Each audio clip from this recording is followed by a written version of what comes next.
Hey, this is Rasa coming at you from Go SkyLevel, and I am recording this video to walk you through how you can update your wallet balance and purchase a phone number in your Go SkyLevel AI-powered CRM, which is a white label version of high level, but simply with more care and support.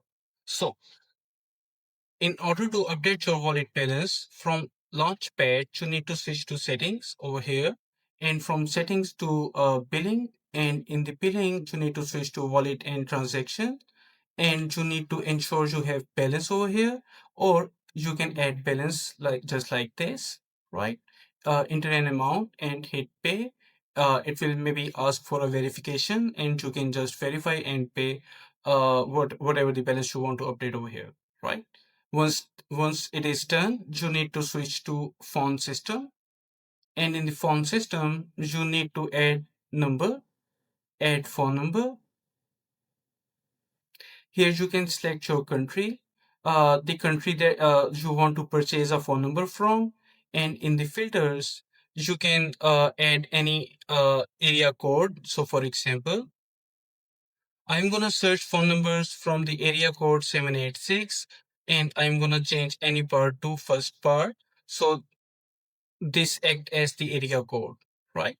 And right now I'm looking for local number, so I'm gonna uncheck toll free, and I'm gonna hit apply to apply the filters.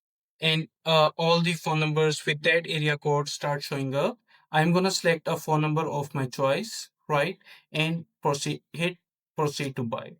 As soon as you hit proceed to buy, it will ask you for a persona verification, and it's a two-step process. And as soon as you done that, the phone number will be purchased. And these are the two steps: update your wallet balance and purchase a phone number. And it's when we can further proceed with helping you with A2P or KYC compliance. And if you are looking for help with A2P or KYC compliance, just submit the form attached in the description. Thank you so much for watching, and I hope it helps.